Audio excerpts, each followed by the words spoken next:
I'm currently a staff nurse working in Saudi Arabia, and at the same time, I'm a part-time master students in USM. All right. So for today, I would like to discuss regarding vaccination safety. As last week, we already discussed on vaccination. We discussed on the person that are reluctant to take vaccination, or in the harsh words, we can use anti-vax. But this time, I will not discuss on this topic. I will not discuss on how vaccine are produced, how vaccine will be testing, how many stages of testing. I will not discuss on this topic. Um, but on this topic, I will discuss more towards nursing knowledge and nursing skills which are related to vaccination. All right. So if you guys are wondering why I choose this topic, why this is not related to citizen, because I will discuss more on nursing knowledge, nursing skills. So, but why I choose this topic? All right. Let's recall several issues that occurred in Malaysia past a few months ago when we start our mass vaccination program in our country. All right, we can see that some issues regarding the dosage, or the citizen don't not believe in nurses because they think that nurses are giving a wrong dose. Nurses not showing them the correct dose. Okay, we are given to you 0.5 ml. So they thought that nurses are not doing their job properly in giving the vaccination.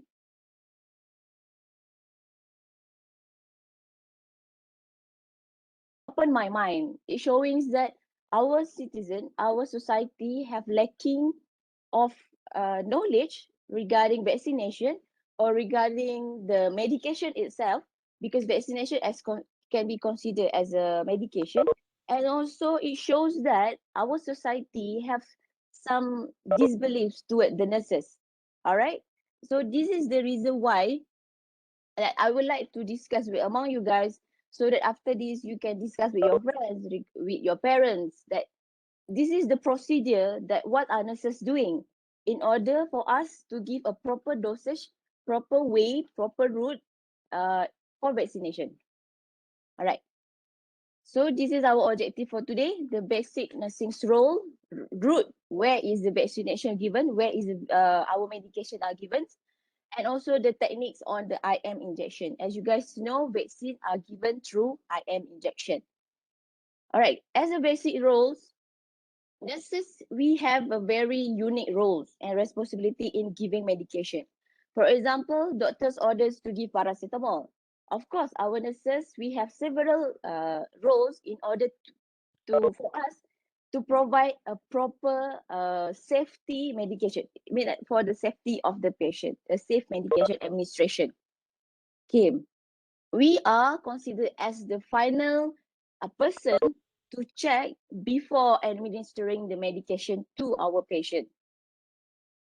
All right. By that, traditionally, we have a 5 Rs, 5 rights.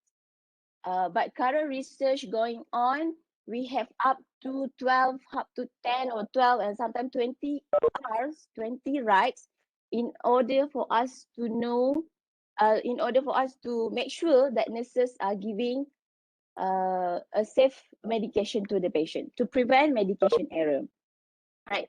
Traditionally, 5 Rs are right patient, right drugs, what are the medication are given, right route, right time, the time that we are giving the medication to your patient, right? And the last one are right doses. Okay. Based on these traditional 5 Rs, I would like to focus today on the right route and also the right dose. All right. For the right route means where you administer the medication, how you give the medication to your patients. Okay, how we administer vaccination? Is it through orally? Orally means if you are giving cough syrup, you drink the syrup, that one is oral, or you take tablet medication, that is oral route. Or IV, you insert an IV cannula into your vein, which we give directly your medication into your blood vein, your blood vessels. Or either we give on IM, subcutaneous in the fat layer of your skin, and also ID, intradermal. We give the medication through ID. Or sometimes we did a mental test for you to determine you have a symptom of tuberculosis, TB, the TB disease. So you need to do a test. They will given you a medication on your dermal, intradermal, in your skin. So in this topic, we will discuss more on IM, intramuscular. All right. For intramuscular injection, they have a 4 selections. We can give on deltoid, on your shoulder arm, your shoulder muscle here. We can give also on the femur side or your area of your buttock side. Okay, these are the 4 muscles that we can choose in order to give medication. And usually for vaccine, we focus on vectors lateralis. No, sorry, deltoid for the vaccination. All right. Other than that, we also will discuss regarding needle size. Okay, as you know, needle size, we have a several sizing of the needle. For the vaccination, the common one is 21G. G means the diameter of the needle.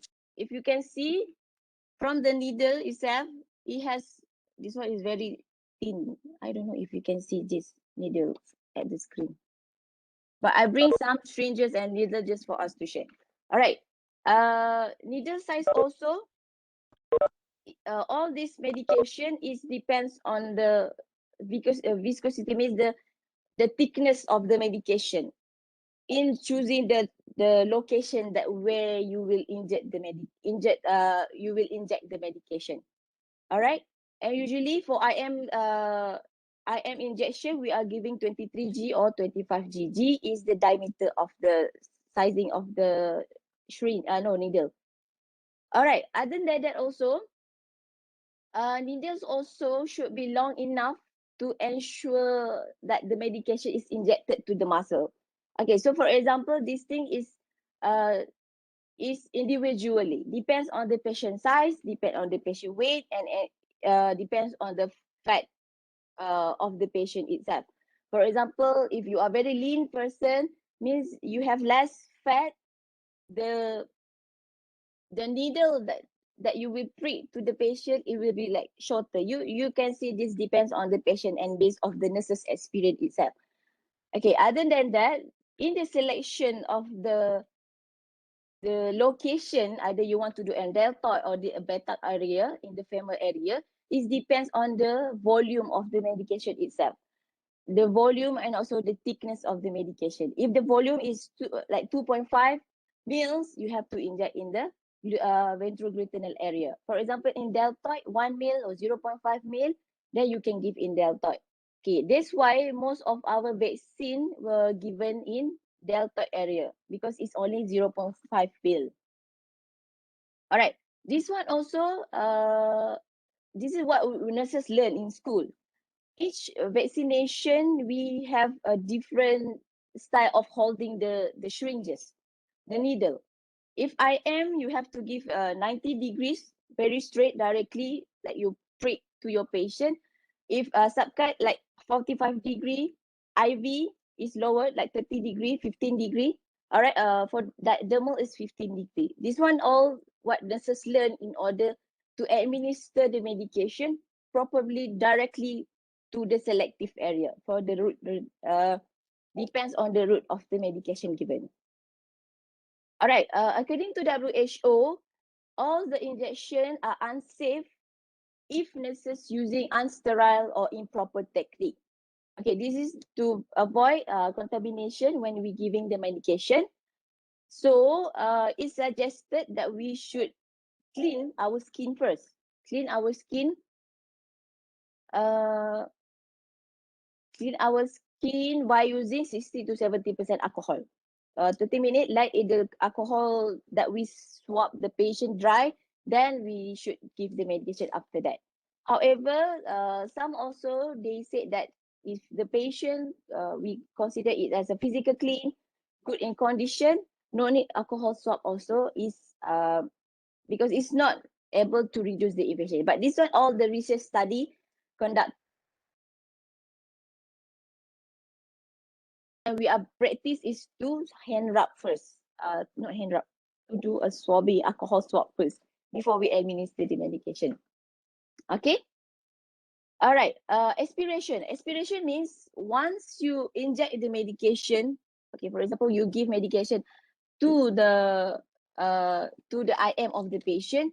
Some of them saying that you should aspirate first. Means that you inject already the patient, so you have to withdraw it little bit at the back in order to see any blood. If you prick and then you have seen some blood when you aspirate, means you already reach the blood vein, blood vessel. So you have to withdraw a little bit backward, then you inject the medication. Because we don't want the medication to be in the vessel, inside the blood vein. No, we want it to be in the muscle area for this timing of the vaccination, and then your antigen will come and then they will grow the antibody on that. We want this time of for the vaccine to be productive. Productive. All right, all right. All right, this is the types of syringes. This thing is important for me. It's important for the citizen to know regarding syringes and needles. First, syringes, they have several meals, and also you can get these syringes easily. For example, when we are childhood, we are giving cough syrup, so nurses will give you 5 cc syringes in order for you to have the syrup medication. Okay, some are 20 mils, some are 50 mils. 50 mils have two types. Either you want to give medication or you want to give fluids. Milk for the bedridden cases.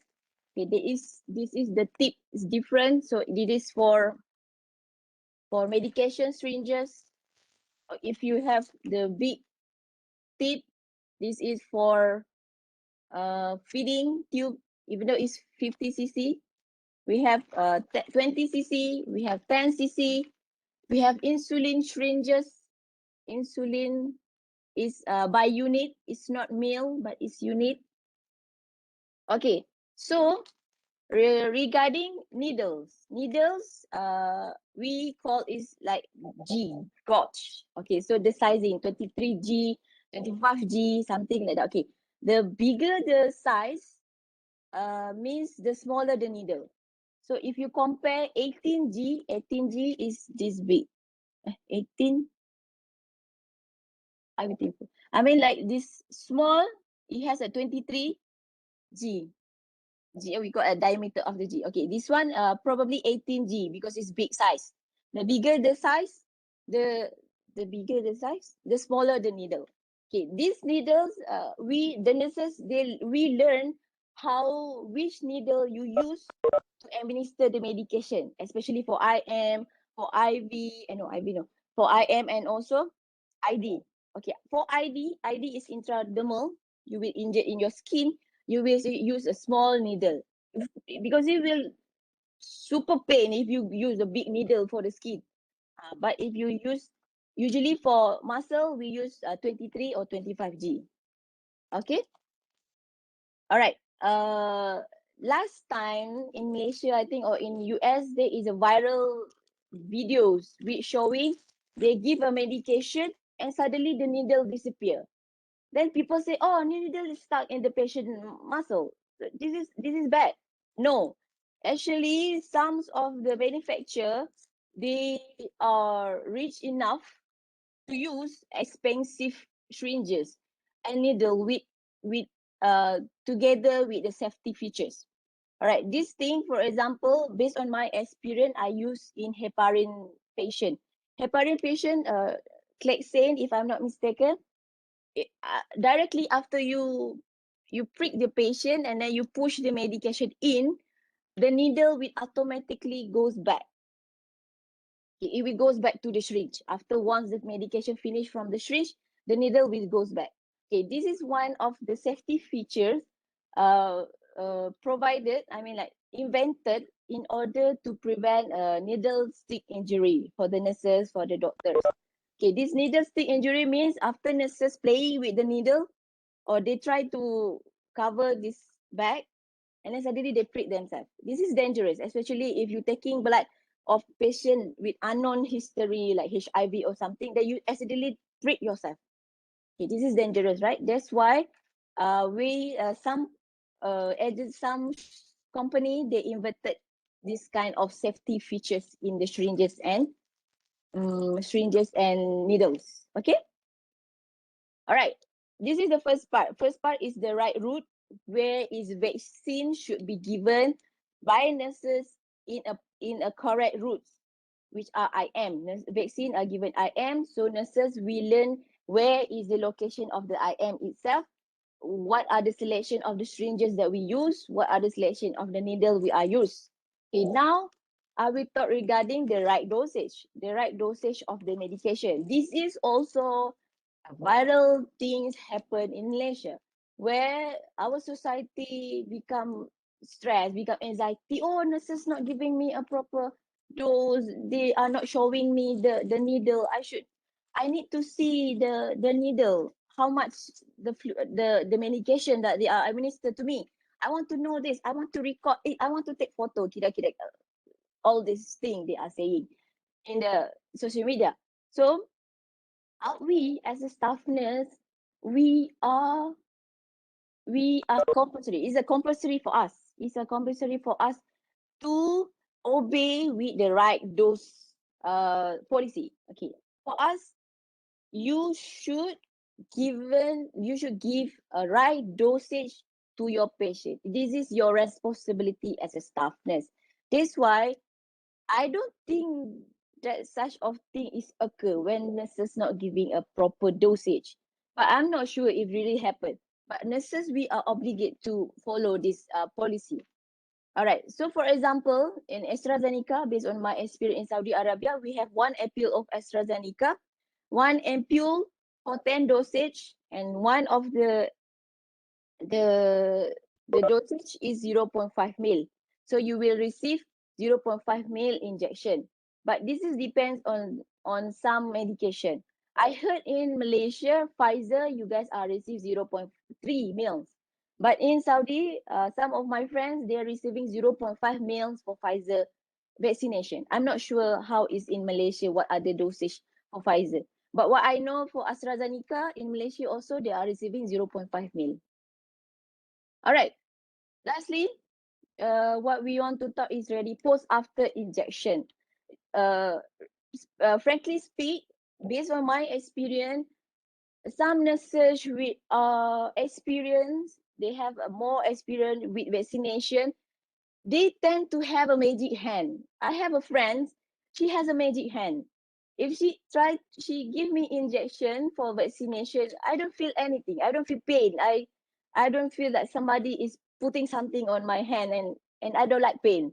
But for this friend, because she has experience in vaccination, she giving a vaccination for a few years, so she has a magic hand which no pain at all. So if you can find a nurses like that, you request to vaccinate with her. No pain at all. All right. But nurses, in order to reduce pain, we can use a proper technique. All right. Either we ask the patient to relax, maybe to divert their focus, maybe to watch a video, YouTube, while nurses are injecting, so that they will not feel the pain. Use distraction, this is what I mean. And to insert, put in the medication, prick the patient, push the patient, and remove quickly. It can reduce the pain for the patient also. And some studies show if you are coughing, you cough while the nurses injected, it can reduce pain also. But this one is depends on your pain threshold of each of you also. For me, I really don't like pain. I don't like injection. So I will just think further and further dreaming so that I will reduce my pain. Okay. Uh, okay. As a conclusion of my topic today, usually in hospital policy, you cannot record during the nursing nurses procedure. For example, nurses are doing dressing, nurses are giving medication. You cannot record it actually. Even though nowadays, because of this issue coming in Malaysia, there's a viral over this thing. There's a government say that, okay, nurses, you allowed them to record everything that you did. But actually, it's not allowed to record during any nursing procedure. All right. And also, I believe that our nurses are trained enough, educate enough, and they have a very big roles in vaccination. They learn how to give a proper way, in a proper route, with the proper dosage. Please trust to your nurses. And also, encourage all the Malaysian to register for vaccination in order for us to build up the herd immunity and also to be safe, be free of this COVID situation currently happen in Malaysia. All right, that's all for today. Any question from the members on the floor? Any question from others?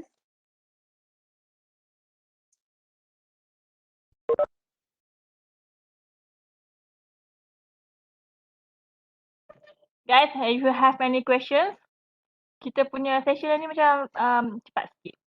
Saya ada Sebab- soalan. Okay, sila. saya. Okay. Boleh tanya ke? Boleh. Okay. Boleh So, Azani, hi. boleh. Hi Kak Masyid. Here I have one question only. I just want to share my experience. I currently doing my volunteering dekat Kelantan . So I have asked one of the vaccinator here. So I asked her why some people got so pain when he or she get vaccination and some of them just relax, and why most of vaccinators advise us to being relaxed during vaccination, during jab lah. And then betul ke, is that true that vaccinator said when we relax the muscle do not stretch, then kita boleh rasa, the vaccinator dia boleh rasa, can feel the during jab they can feel the, I mean macam mana nak cakap, You can feel that the patient is contract. yeah, The patient is not contract, relaxed. Okay. the contraction, and actually the vaccinator can control that situation. So your comment? Thank Okay. you. It's actually thank you for the question. Very good question. Okay, it's actually like this, you know. First, when she said that vaccinator, the nurses, they can know if the patient is contracting or not. Of course, when you are scared, you tend to like tense your body, you know, you make yourself like very hard. You can feel if you are hardening your, okay, for example, this is a relaxed hand. You can pinch my hands properly. But once you try to stretch your hands, you cannot pinch it. You can feel the tense of your muscles there. That is the reason why when you tense, it becomes painful. Because when you contract it like this, it makes the procedure harder and it's more painful and traumatized for some of the patients. That's why we can feel that. We can feel that if the patient become hardened, so we try to, okay, relax, sister, relax. Okay, please relax. The muscle will be smooth. The muscle will be not contracted. And once you prick the patient, it will not be painful. Okay, as example, outside of vaccination, okay, you have a hair on your skin. During this normal hair, not tegak, you are not feeling yang macam hantu tu kita naik goosebump, our hair is raised up.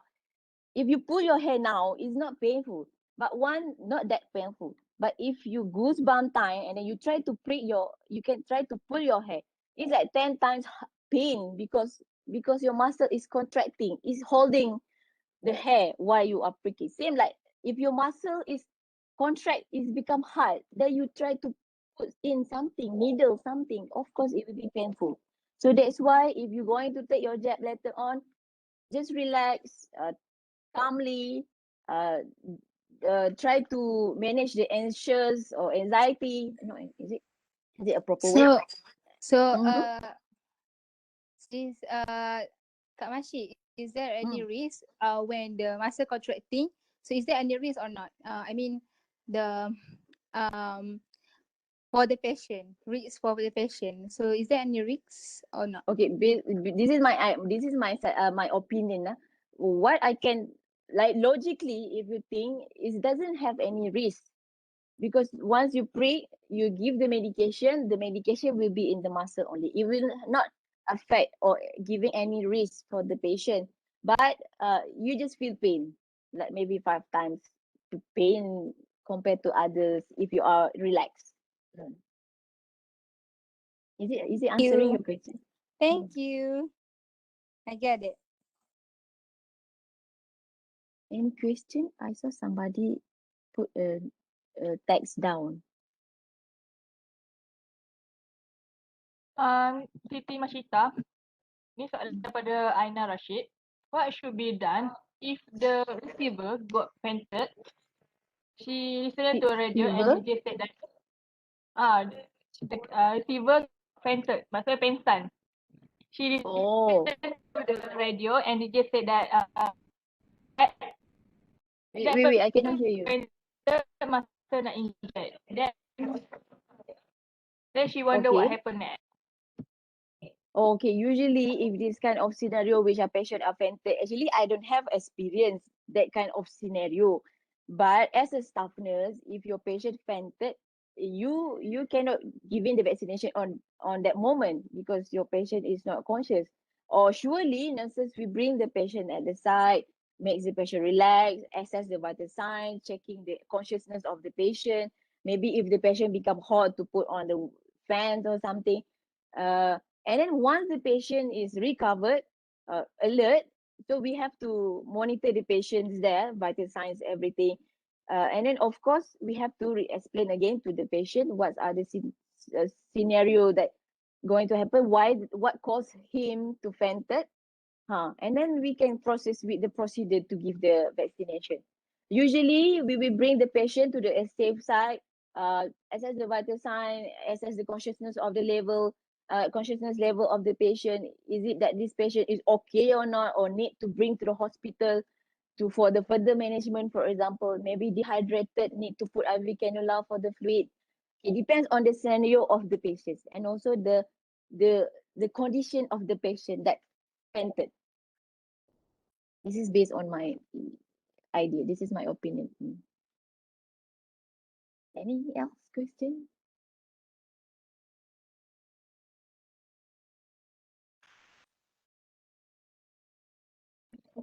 Any question, guys?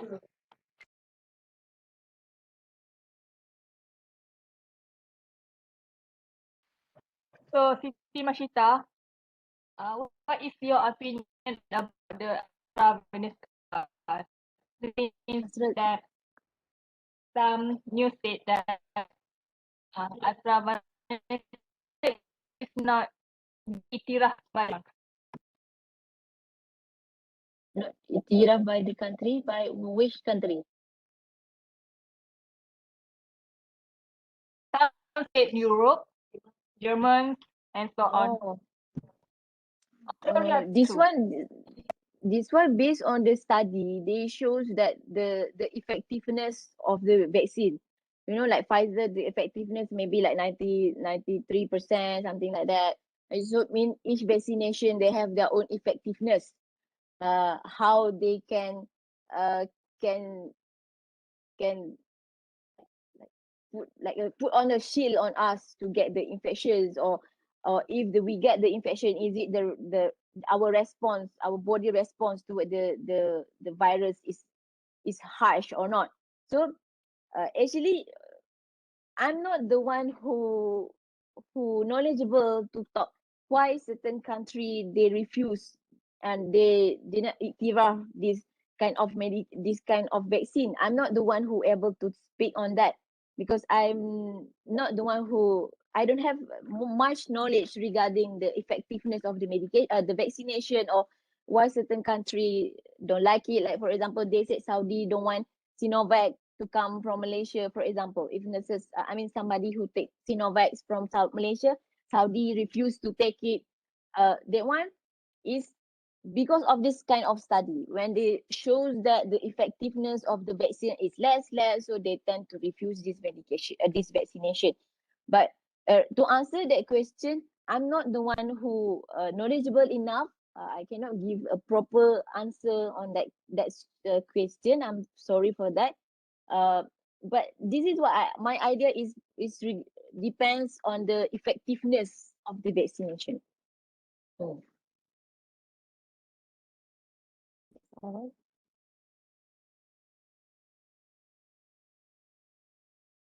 Anything?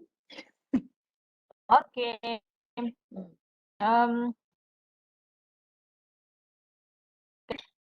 other questions from the chat room. What is your opinion about the vaccination booster, especially on Sinovac? If it is related to the vaccine itself, as Sinovac is from China, or due to the latest mutation of the COVID-19 Lambda strain? Question Okay. from Rizwan. Usually, based on my experience, we are talking regarding booster dose. Booster dose means, for example, I give example based on my experience. For example, hepatitis or the hepatitis. Usually, I encounter hepatitis. We nurses, we are applicable for us. We are recommended to recheck your hepatitis reactiveness or non-reactive after a few years. For example, you are 5 years working in hospital, you have to recheck again your reactiveness of your vaccination earlier. This when, for example, you have reactive, mean you have already the infectious coming into you, so means that your blood showings you are reactive. This means you should take another booster dose. Booster dose usually is given to the patient in order to reboot, to make the body, our body, to produce more uh protection towards ourselves, inside ourselves, towards this vaccination. So regarding the booster for Sinovac, and also is it possibly related to a new mutation of the virus? Yes, probably is the reason why. Okay, probably. Yeah, I'm not saying I'm surely because of it, because I don't have any background on this kind of vaccine in, I mean, like mutation or something, or why they have booster. Okay, so for me, I believe that booster are given in order to boost to improve our antibody, to make our antibody to produce more towards this infection. Okay, that's all that I can answer. Probably they are given a booster because of this mutation of the viruses. Probably they will give booster because of that. Anything else?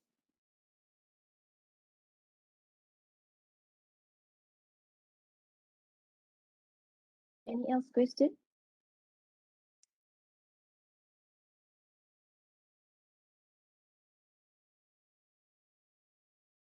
One more question. Just wanna ask Kak Mashi her experience about vaccination in Saudi Arabia. Saudi. Thank you. Okay, in Saudi Arabia, we started the first session for frontliner. I mean, in my hospital, we started early on March. Okay, so that time, all in our own hospital, we have the stock of our. We received AstraZeneca first dose on last March.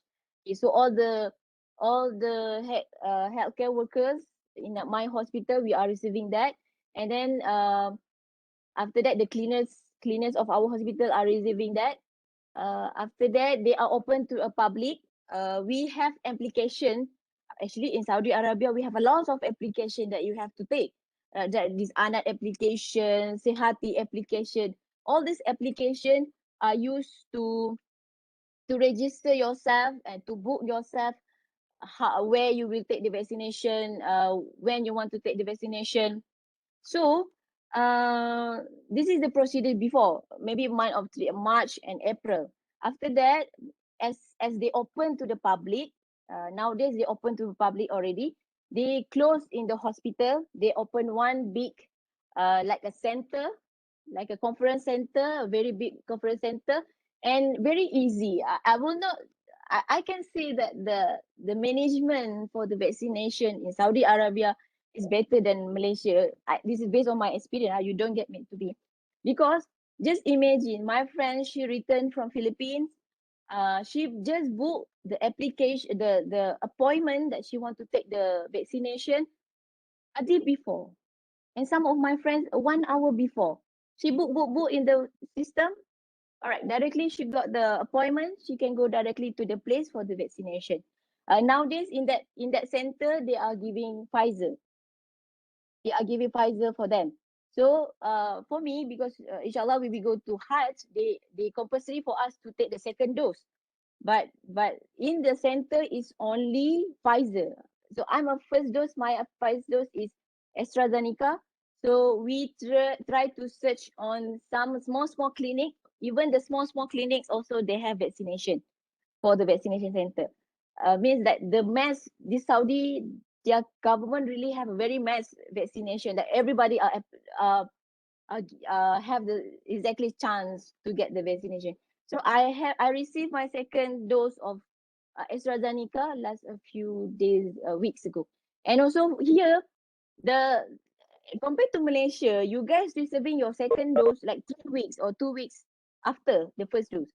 But I don't know why in here I received my second dose of AstraZeneca almost 4 months later. But maybe they want to finish all the first dose first, or get the first dose and then they proceed with the second dose. While in Malaysia, you are giving first dose and directly to the second dose. And this is how the management only in the certain country. All right, that is related to my experience in Saudi Arabia. Mm. Any else question?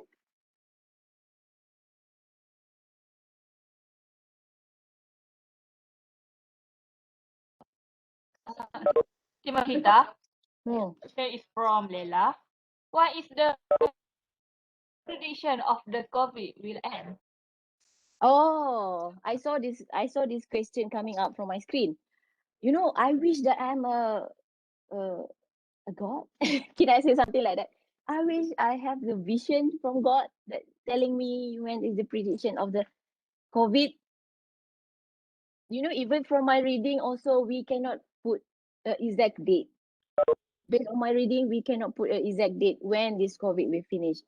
But as long as what we can do as a citizen, we can just this is our effort.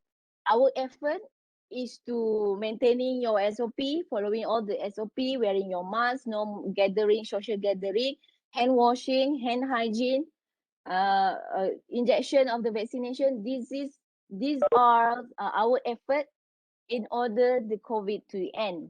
But when it exactly to end, this is nobody can predict it. Nobody can predict it when this is unsure. This is something that we don't know what will happen in the future. But of course, in order to make it as soon as early as we could, is when we are complying with the SOP, the hand hygiene, the mask, the vaccination. Encourage your family's member, encourage your friends to take vaccine to build up this herd immunity as soon as we could in order to bring down the COVID. Because it shows in others country like UK, like in Italy, they have more citizen with COVID. No need to wear mask already. They can go watching football easily. So it's proof that by doing all this vaccination, especially, it can reduce this COVID. This is my idea on that. Okay, anything else?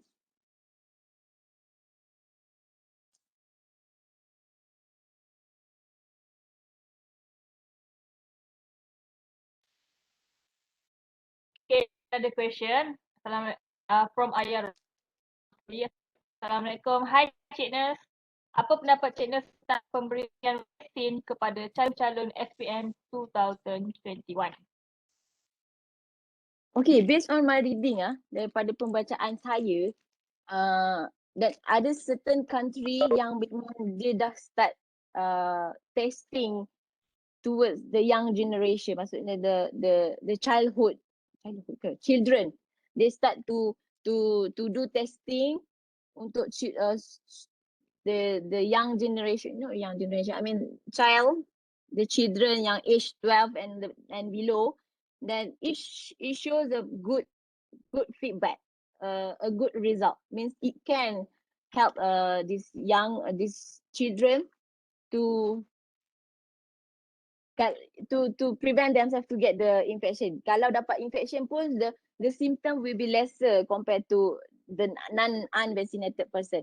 Jadi untuk budak SPM yang kemungkinan akan dapat vaksin, is a good idea. Is a good idea untuk kita bagi kepada budak-budak bawah 18 tahun ni.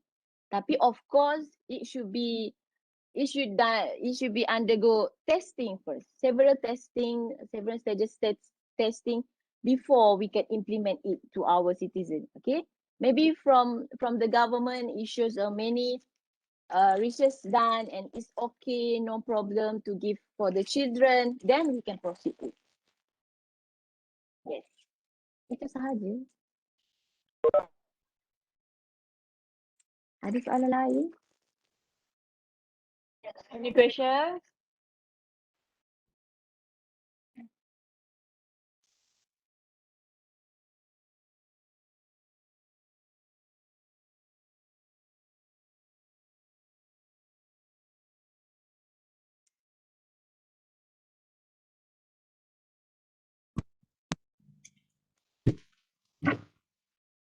Masyitah, probably this is the last question from me.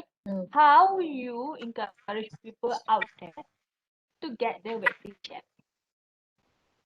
Okay, how to encourage the citizen? Firstly, what's happened in our society is we have too many false news. We have so many wrong information given. Somebody, oh, I'm Makcik Lela, I'm Makcik Leha. This is what happened to my friends. This is what happened to my cousin. Or this is what happened. You should not take vaccination. Okay, this wrong information, it can eventually brainwash somebody who want to take vaccine. Like last week, talk, brother dia mention regarding some person who dia nak buat vaksin but they like scared, you know. And then when come to this wrong information, of course, kelas, they already brainwashed. Then finally make decision, I don't want to take vaccination. So firstly, if you are in the group, a family group, your parents sending all these messages, just to stop. First is we have to give a proper education to our family members, to our citizens, to our friends, that vaccine is true. Vaccine is good. Vaccine is something that proven to solve a disease since past a few 100 years ago. Kita ada vaksin untuk TB, kita ada SC hepatitis, and it's proven that all these vaccines are good. Is a proper solution for us. So first, you should educate all your friends or your family member. Secondly, stop all the nonsense information, wrong information, false information. Stop them from spread more and more. Thirdly, educate yourself. Educate yourself so that you can educate others. Okay, learn, study all the latest information, all the research from a legit website. Study, research. Not just go Wikipedia. Wikipedia, everybody can change it. All right. So this is my recommendation. First, educate your family members. Stop the wrong information. Educate yourself so that you can teach others also, and of course, create the awareness of the goodness of the vaccines. I think this is my idea. All right. Is it answering Okay. any question? Another question from Rizwan. A person already infected by the COVID-19, which is a positive COVID-19, but why their duration to take vaccination is 3 until 6 months after recovery? He wants to know why. And then a second question. Assalamualaikum and dear Nurse Masyitah, I'm from Malaysia. Big greeting from Malaysia. I got some question to be shared. May I know, does a vaccination that causing a deafness related to the some critical illness means a blockage of blood from hypertension or else, which is in danger to get the vaccination. So the first question cakap pasal kenapa orang yang positif COVID kena ada duration between 3 to 6 months after recovery untuk vaccination. And then soalan lagi ni cakap pasal kenapa vaccination ni ada related dengan critical illness. Okay, for the first question, kalau usually, okay, when you are infected to COVID, okay, your body already exposed to COVID. Your body is building up the antibodies to your body. That's why we give a phase, a phase of 3 to 6 months for your body to produce the antibody. All right, like we can call as, actually I'm not knowledgeable on this, but this is based on my experience and my can I say that logic thinking. Means that you are giving your body a time so that it can produce, and also the excess viruses that left, means that the antibody produced first, then you give the second the dose, means the another infection to your body. But actually I'm not sure that I'm answering you, and I'm sorry if this information is wrong, but surely I can say that it's just to give your body a time for you to receive another one dose of infection. Okay. And also I heard in Malaysia, even though you are positive COVID, you will receive 2 doses. All right. But in Saudi Arabia, we only receive 1 dose only. Maybe because you already have the antibody earlier, so no need for you to receive 2 doses. But I'm not sure why they decide in Malaysia 2 doses and in Saudi 1 dose only. Okay, I'm sorry that I cannot answer your first question because I'm not that knowledgeable on that. I'm afraid that I will give wrong information on that. Okay, so for the third question is regarding disease. Yes, actually, if you read all the journals, everything, yes, it shows that some of the vaccine, this is individually, depends on your body. It can cause like blood clotting or something. There is an incidence. We cannot deny that this blood clotting is happen in the patient. We cannot deny it because there is incidents like that. And also, that's the reason why before we are giving the vaccination, we will ask the history of the patient. We will ask, do you have diabetes? Do you have hypertension? Do you have undergo any surgery? Do you take any medication for diluting this blood thinner like aspirin? Okay. This history taken by the healthcare officer or healthcare professions or staff is as a guideline for us, as a baseline for us. Okay, so when we know already this condition of this patient, we know what to expect and what to prepare in cases that this thing happen, this blood clotting happen. So, and also, if I'm not mistaken, in Malaysia, after you receive the vaccination, you should stay in the place for 30 minutes or 15 minutes before you go. So nurses will observe you, either you have the complication right after the vaccination. And of course, if I'm not mistaken, in My Sejahtera also, they will ask you to update what is your current situation after you receive your vaccination, in order to check is there any what we call post after the vaccination, this reaction. Okay. And regarding that question, yes, really, this vaccine, it does affect some person with previous problem, health problem, like this diabetic, hypertension, everything. And that's the reason why also healthcare profession, we are observing the patient and taking the history of the patient before we giving the medication, in order for us to prepare if this situation is happen, what should we do, what we can help the patient, not to make the patient become worse. Is it answering your question? That's all. Any question else?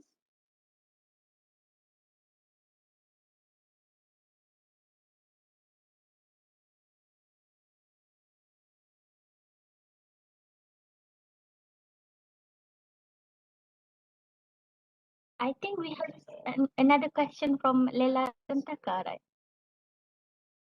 Yeah, because actually how to say this? Oh, chat.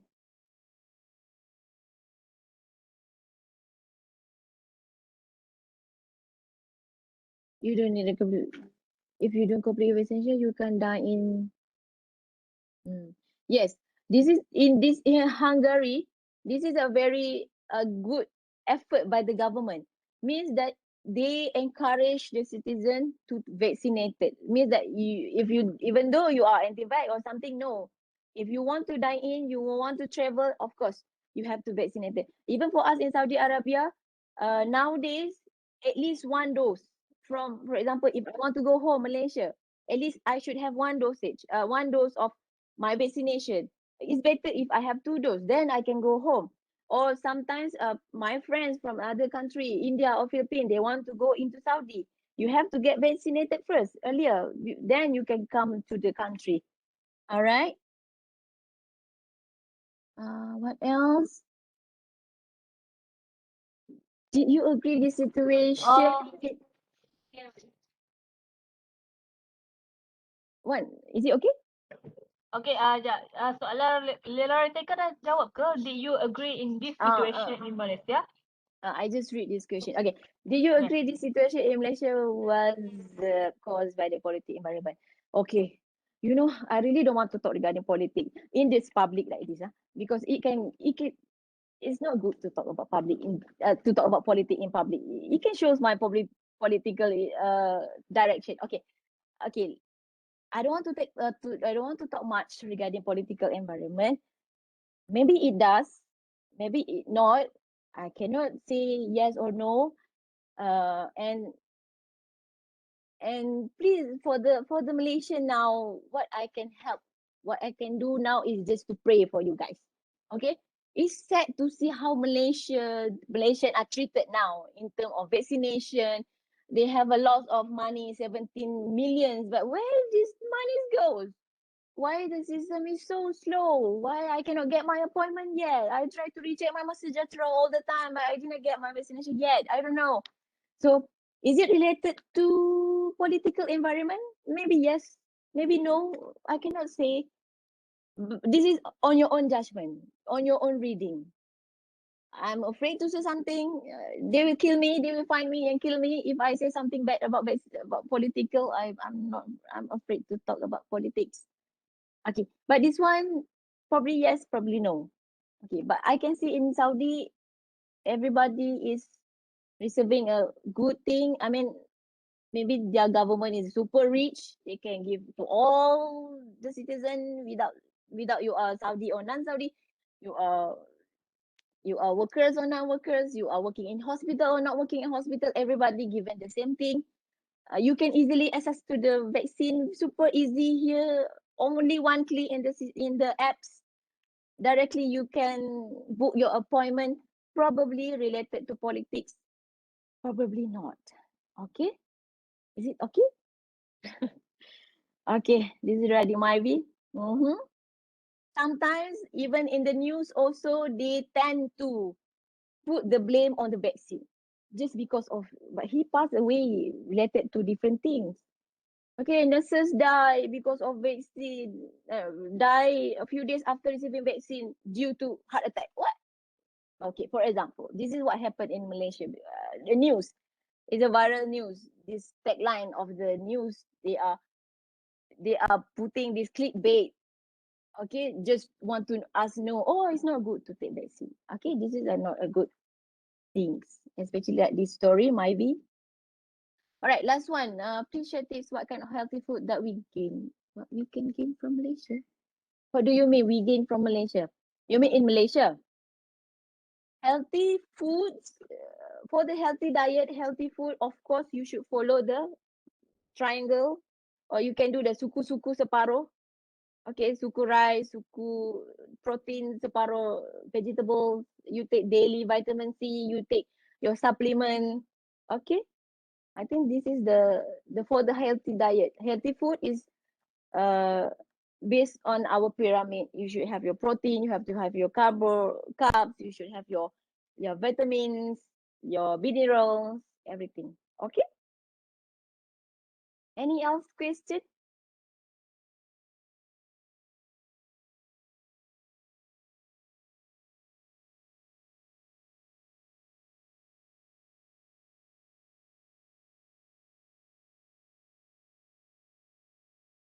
Any question guys? Kalau tak ada, kalau tak ada kita boleh tutup. All right. Thank you everybody for listening. Thank you And Siti Masyitah. I hope you guys learned something. All right.